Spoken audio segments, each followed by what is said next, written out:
finally found a moment to sit down and put up my feet and talk to you guys about the things that I have been knitting, crocheting.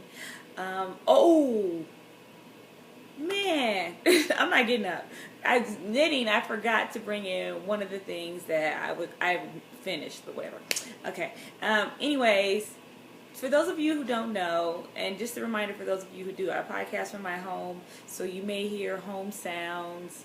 You know, my husband is putting water in the pool before he has to go to work, and he'll come through and make squishy sounds with his feet because he hopped out of the pool and stuff. And I have kids, and summer school and life.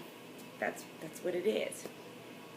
But anyway, so this is when I'm able to, in between him leaving for work and Jason coming home from summer school, I am grabbing a moment. Okay.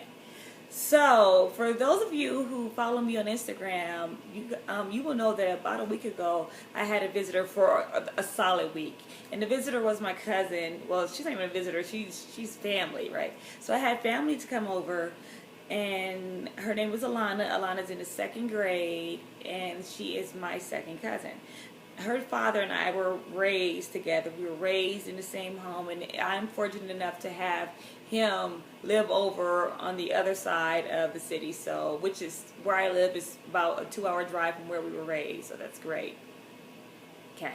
So my cousin, he needed a sitter for Alana, and I'm it, right? So he brought Alana over. Alana is high energy. She speaks a lot, and she speaks very quickly. So for a while, I've been trying to figure out what to do with her to get her focused and to make her focus her energy on something else, and really to keep her from like yipping me to death. So what I figured out that works is, what I thought to do was I'm going to have her start sewing because I need to have somebody sews. Jason's not interested. Dylan not even. Nick took it in home ec. So he does. He will on occasion hop on the sewing machine. I don't know if I should have told, well, whatever. Okay.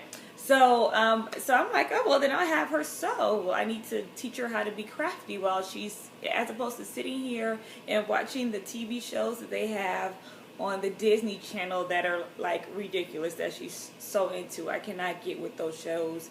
No, thank you. No, ma'am. No, sir. Okay. So she came over, and the projects that I picked out for us to do were, a couple of years ago, I purchased a monster pattern by Rebecca Danger from Etsy. And it's a sewn monster pattern, so I let her go into my fabric stash, pick out whatever fabric she wanted within reason, and so we can make her a monster.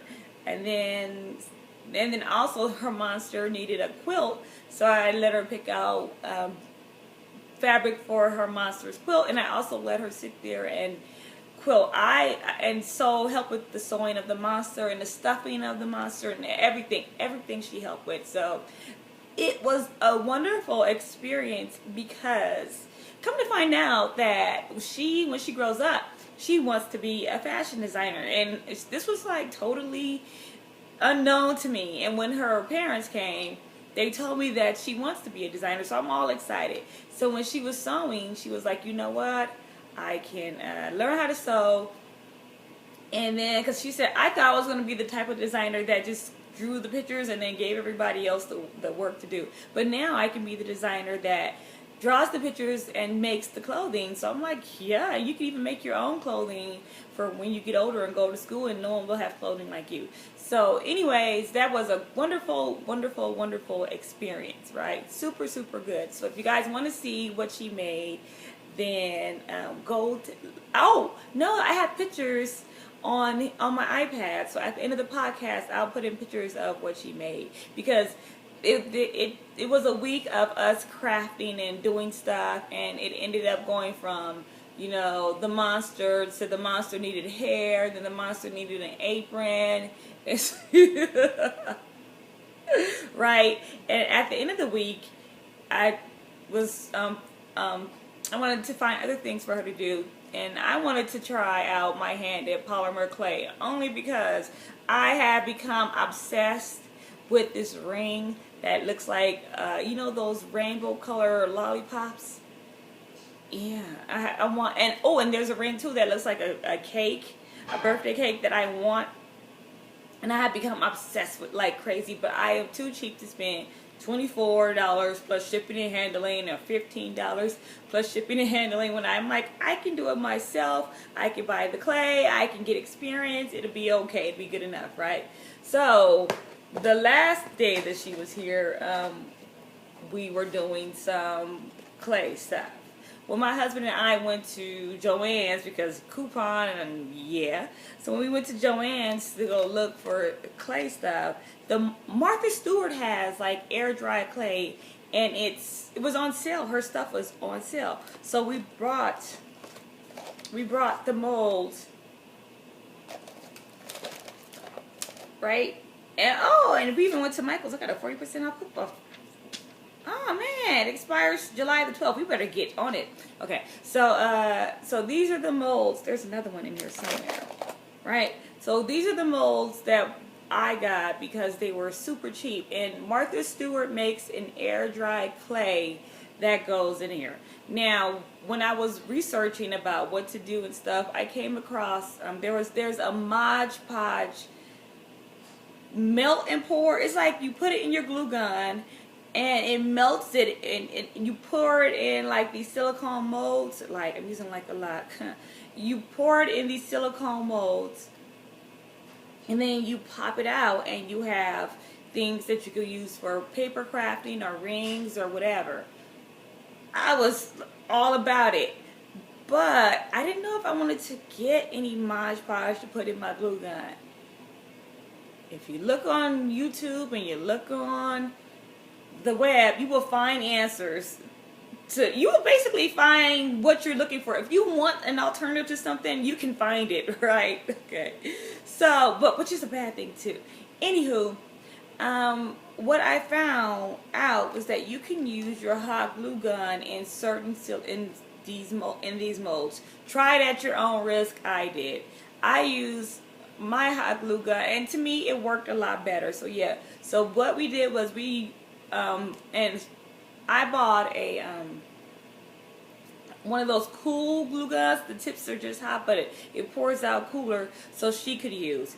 And this, I mean, they're like $2.99, and you have a 40% off coupon. Right. And then I also purchased some ring backs, which were super cheap for the price that I would pay for a ring. I got basically all the supplies and some molds. It was great, and I also got to spend quality time with my cousin, and we made things. So this is one where I was just practicing, and it's just clear, so I can go back and I can paint it, and I can wear it. See, you can totally paint them. This is me practicing with acrylic paint, but I'm going to go over it with white too, and then I'm going to polyurethane over it. Like, it got crazy. We went crazy. So in the beginning, I was doing like all kind of artistic stuff, and then we got better at it. Let me see it. So all I have to do is put this stuff on a ring bag and clear coat over it, right? Oh, here's the other mold. So yeah, so this is what we were doing at the end. She made rings. She even put some bling in her ring. We even used like clear nail polish to harden the top of the rings, the molds that we made with the glue gun.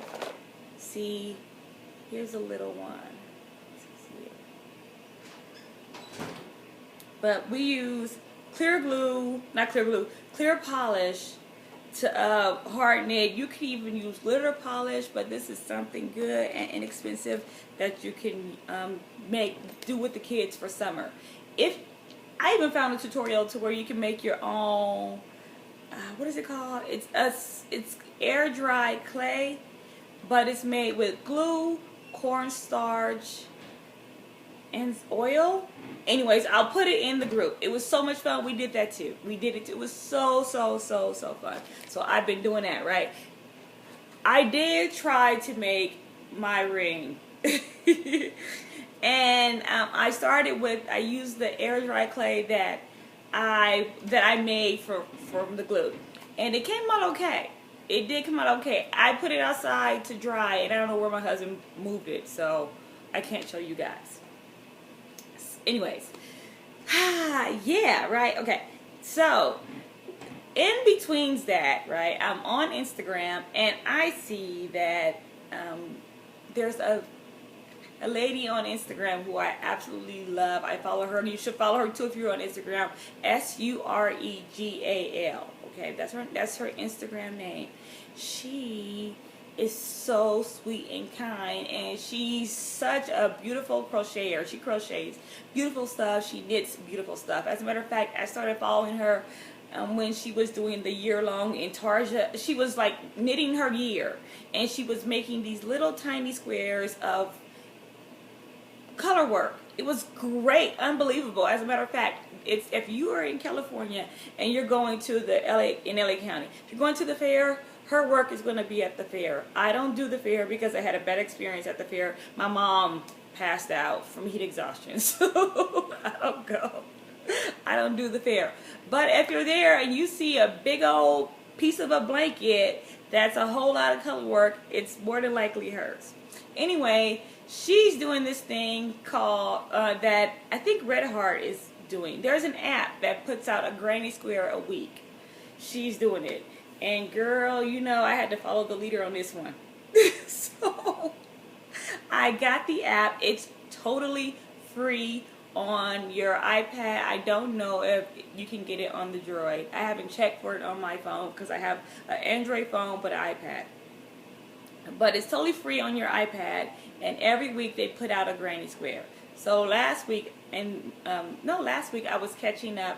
I picked my color scheme, and I wish I could take credit for the color scheme, but I can't, which happens to match my nails, so I guess I am in a mode. These colors are a color scheme that's being used in the Vanna's Choice group, and it's for a swap, a crochet square, a knitted square swap that I really wanted to do. I have no time to do it. I can't knit or crochet what I want to knit and crochet, especially now that I have a new niece or nephew coming. So I don't have time to participate in the swap. But the colors, these colors, I just love the colors. So what I did was I looked in my stash, and I had the colors, almost all of them except for one, which I went and bought. And I decided to do that the Granny a Week app squares with these colors. So that's how I got the colors. So far it's been 10 weeks. I did 9. I haven't done this week's square yet.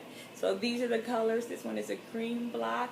And they all have granny names. Granny Doris, Granny this, Granny that. I don't know the names. Get the app. I don't even know if there's a group in Ravelry. I bet you there is. So these are the squares that I have crocheted with. These said to crochet them with worsted weight yarn and a size G hook. I use a size G hook, and the crochet hook that I use is the Clover Amore hooks. I love them. They are the business. They are great, great, great. That's what the business means. Ebonics lesson for the day. Okay. So these are the squares.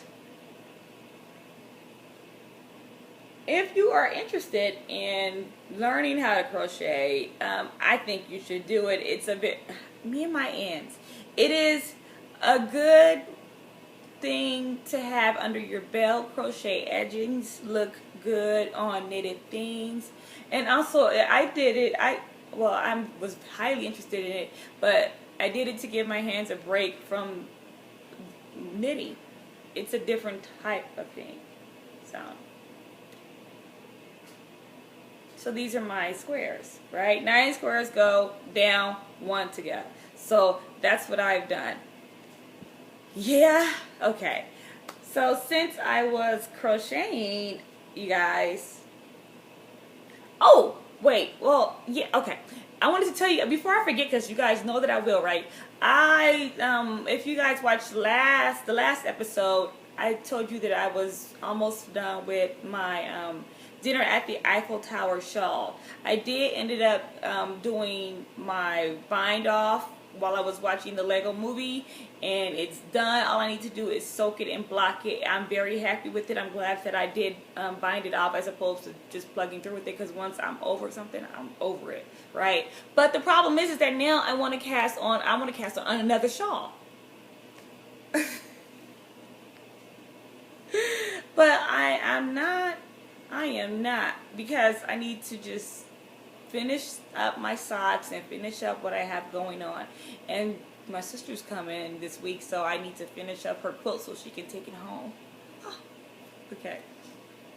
So that's what I was knitting on this week. And that bind off, it seemed to me to take forever, because there are like 200 and something stitches, which seem more like 400 for some reason. I don't know. But it still was really good. And the yarn, I did love it. Okay. So crochet has been happening, right? And I've also been sewing, and when I'm not crafting, when I'm too tired or something happens during the day, the kids take up my time or they interrupt my downtime, my mornings, because that's when I normally do a lot of my crafting. When I can't get to crafting, then I'm looking at YouTube tutorials about things that I want to craft. So that's just my input. I don't even look at $200 cable anymore, which sucks. Well, the cable sucks, but I just don't look at it anymore because there's so much stuff to watch on YouTube and pbs.org and anywho. So I was looking at, I don't know.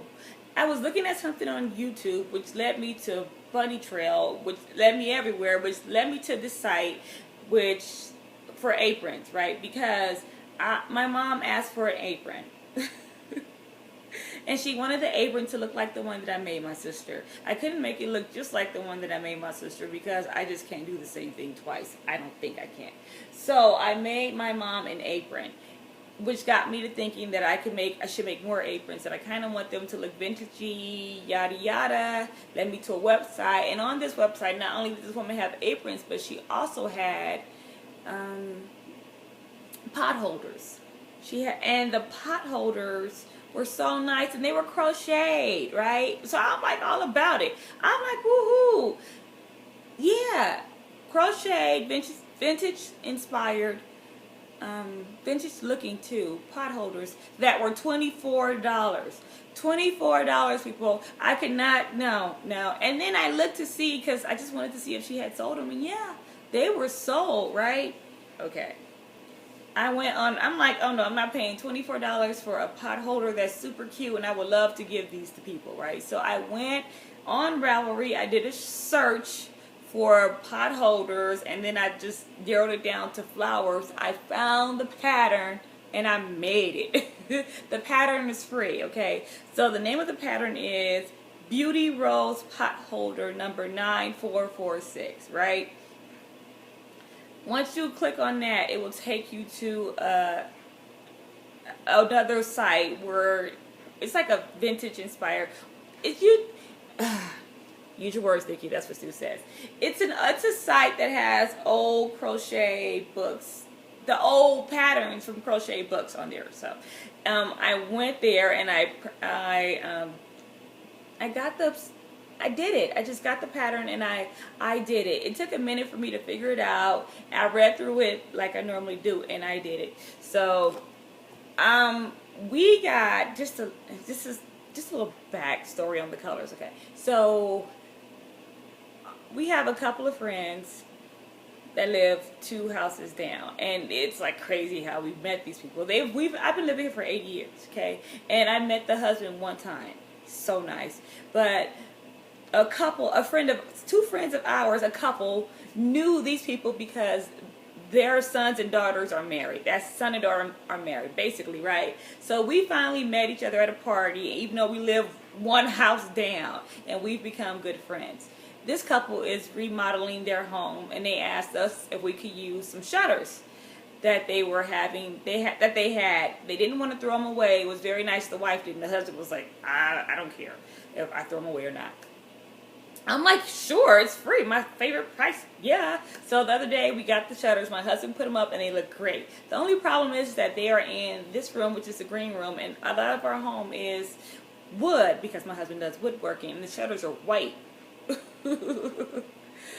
So he really doesn't want to paint the shutters. I can make it work. I just needed to bring more of the white and the green from the green room over into the more wood and orangey red color of the fireplace. So what I did was, one of the things that I did was I went through the home and I got a vase that's an owl, because I have this thing for owls. And I put it in the fireplace because it was white, and have all my owls in the fireplace. Okay, whatever. And then I also painted one of the owls white in the fireplace too, just to tie in the colors of the room. And then I also got a couple of ceramics, and I had I painted a big ball jar that I had, and then I let Dylan paint one white and green, and it's just so it's all working out. But it needed something else, and I was thinking that I was going to do some bunting or some triangles, banners to hang across the fireplace, but I didn't want to do all that knitting. So I'm like, oh, I can make this to put over the fireplace, and this is it. So this is the Beauty Rose pot holder. Okay, to make the Beauty Rose pot holder, finally, right, you guys need to know how to crochet, of course. You need to know how to chain. You need to know how to join around. You need to know how to single crochet, to half double crochet, to double crochet, to triple crochet, and also to triple double crochet. If you don't know how to do any of that, you can find tutorials for that on, if you're visual, YouTube. If you're not, Google. And there may also be tutorials on Ravelry. And this is a double-sided pot holder. I did not do the backside because I wanted the wood to show through. If I was going to make a pot holder, I made this out of acrylic weight, different colors of Vanna's Choice yarn. And I used a size J crochet hook. And I love it. Love it, love it. If I was going to give this as a gift, I probably would, as a pot holder, I would totally do a very good cotton yarn, or if you guys can take that Peaches and Cream or Sugars and Cream or Lion Brand cotton yarn, then you guys use that. I can. I like the Hobby Lobby cotton yarn. And I would do the backing because you need it if you're going to place something hot on here. This is just not enough. But yeah, $24 to me, overkill. But it's just, once you figure it out, no work at all, right? So I made this one and I put a picture of it on Instagram, right? And then I have stuff all over here to show you guys. Oh, and then I made this one out of what is that? Crochet thread. That crochet thread, yeah, size 10 and probably a size 3 for the middle one out of just leftover stuff that I had from other projects. And I blocked it. And this is going to go in the mail tomorrow to a friend, okay? And then I made, where is it? Oh gosh. Oh, here it is. So then, because I'm doing the crochet mood blanket, I decided for the month of July, since you know it's Independence Day for the United States, I decided to make a red, white, and blue flower that I'm just going to put on a granny square, and that's going to be, and make it big as 4 blocks for every week. So I'm going to make this one square the size of 4 blocks. Sorry, you guys, I haven't had food. I'm just trying to podcast. So, that's what I've been crocheting. And these things, once you get it down, you have it down. And this would be so cute as a brooch. You can put, is this the right way? Yeah, this is the right way. You can put a button in the middle. That would be super duper cute, right? You can put it in your hair. You can do all kinds. Make these in any color, any weight yarn. Just use the appropriate size hook. Also, going around Instagram, there's a lady that makes, going around Instagram is everything. There is a lady that makes the cutest teapot cozies, and she covers them in flowers. This would be a very cute flower on a teapot cozy. So there you go. So I've been doing that, right. So that's like all the stuff that I've been crocheting. And as far as sewing, oh, I finished. I wanted to show you guys this. This is my very first embroidery project done. The plan was to give this to my mother-in-law for Mother's Day, but I really kind of got intimidated by her skill level, and I didn't give it to her. I gave her something else. She was very happy with everything that she got for Mother's Day / birthday presents. She was. So I kept this, and I finished it up this week. I used a washable stabilizer that I printed the pattern on, and so I just set it in the water and I let the washable stabilizer go away, and then I just let it air dry. I told Stu, oh, I'm going to put this on the front of an apron, but he wants to put it in a picture frame, so we'll do that. And I loved it. This pattern I got from an Etsy shop. Yeah, I love it. It was fun. It was fun, right? And here's the apron that I made for my mom. This is what I've been doing, right? And I say and like it's the last thing I want to talk to you guys about, and it's not. So here's the apron that I made for my mom. I made my sister an apron in this because she does hair and she asked for an apron, a smock, which I didn't know was just an apron. Sue me, right? So I made my sister one out of the same fabric, and this fabric is outdoor fabric because it's heavier. So, and I washed it. I pre-washed my fabrics first because you should, right? So, but my sister I put a big pocket right here, and for the pattern of the pocket, all I did was use one of Stu's big old pockets off of a pair of his old Levi's that I had cut up for a blanket. So I used that pocket as a template, and I did the same thing for my mom's pocket. But my sister's pocket was up higher so she can put her cell phone in her pocket because she does hair, so it's right there. My mom's pocket, though, I put lower, and I put on the left-hand side because my mom is a lefty, and I thought it would be handy. I didn't really want to put her pocket up higher because she keeps small children, and I don't want her to bend over and anything to fall out or whatever. So for her necktie, I attached it, and I want to Velcro it, and I'm going to wait. I already attached the one side of the Velcro, and I have the other side on.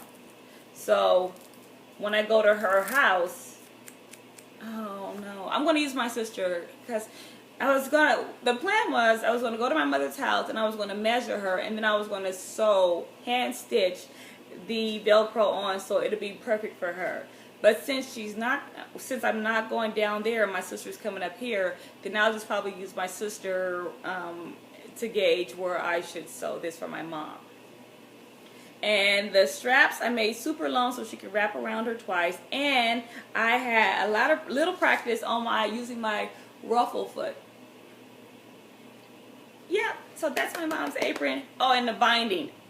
The binding. So it was fun. I like it. I'm enjoying my sewing machine. I'm enjoying all kinds of crafting, right? And the last thing I want to show you guys that I've been doing, because I've been doing a whole lot of stuff, and a lot of people, I've told a couple of people about this, and I just wanted to show them because I just wanted to show them, and I know they watch the podcast. So, okay. Starting quilting and looking at YouTube, like I said, you bunny trail. Can't finish this sentence. You bunny trail. So I totally went down all kind of rabbit holes, and I came upon paper piecing, right? Yeah, I am in love with it. I wanted to do it so bad, and I started it.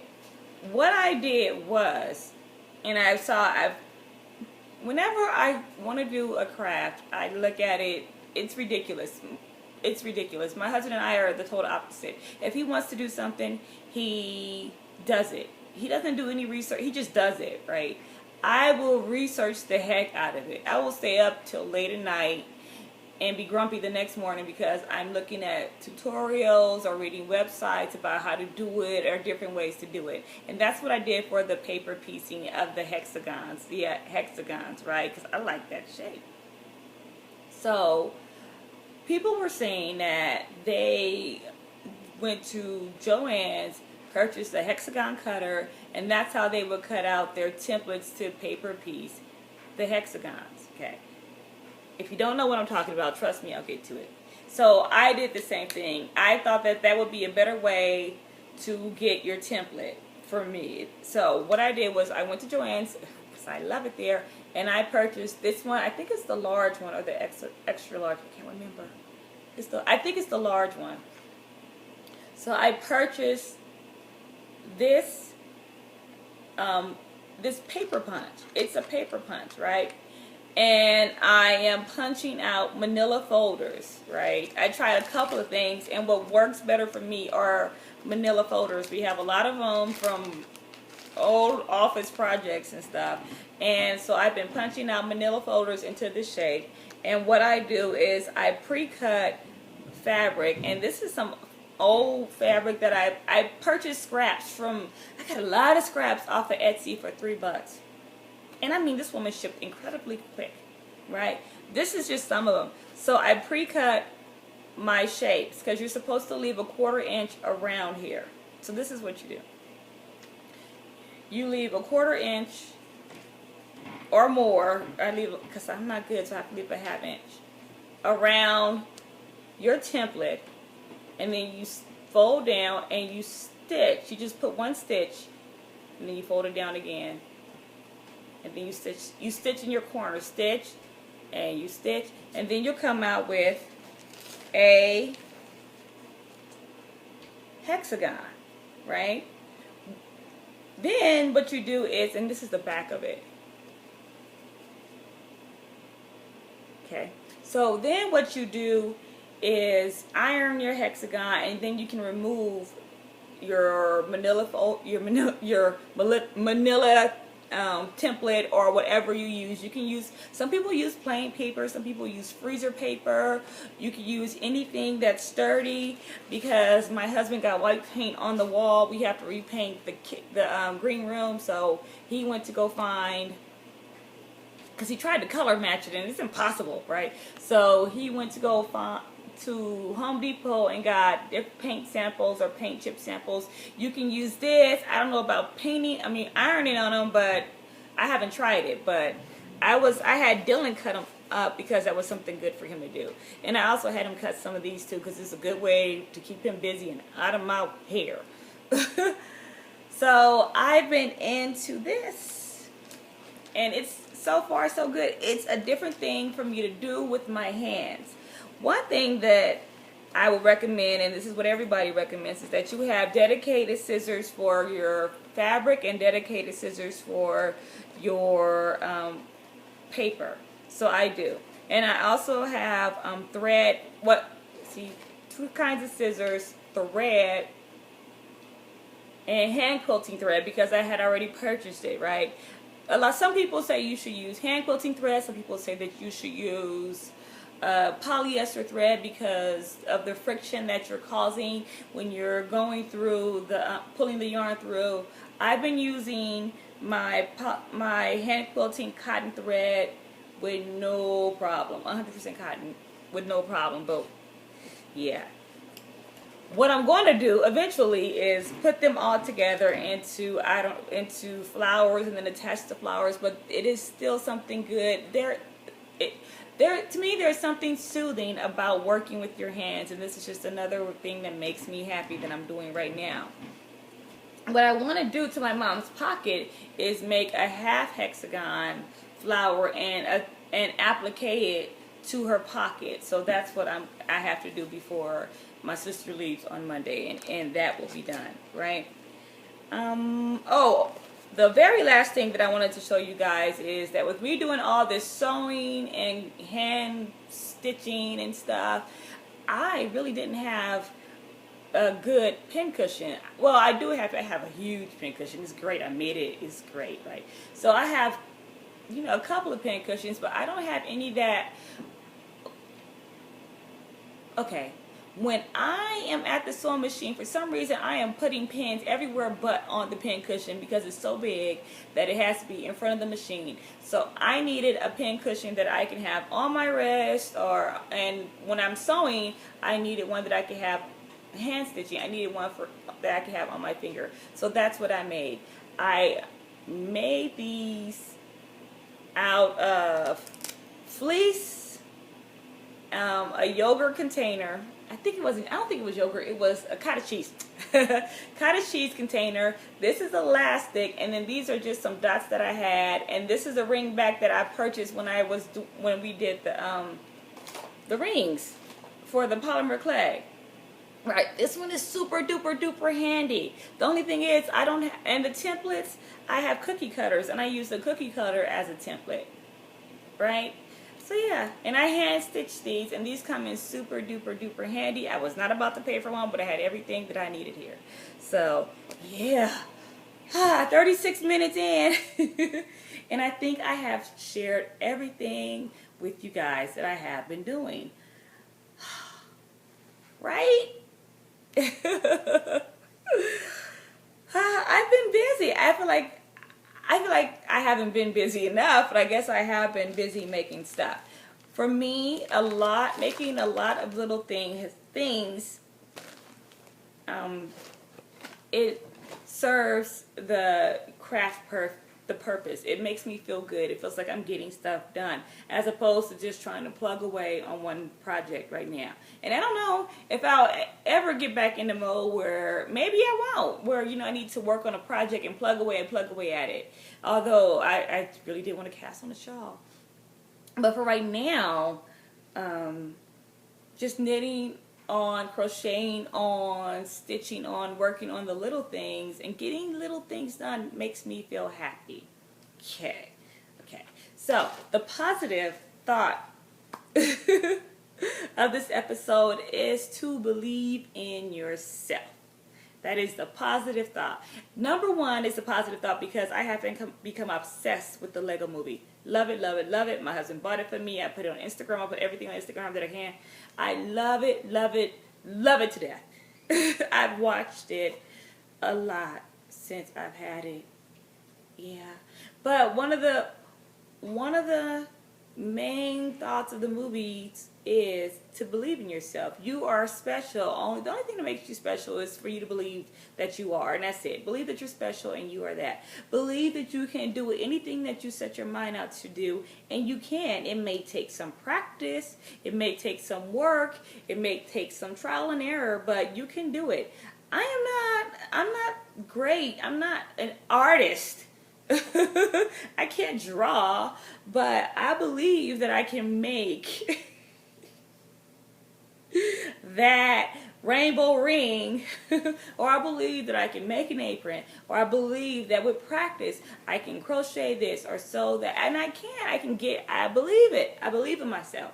So just believe that you can, and then do it. I mean, just do it. I know that may sound like a cat poster, and it is in the Lego Movie, but it's true. Just believe in yourself. I believe in you. Okay? So that's it. Thank you guys for joining me in my house.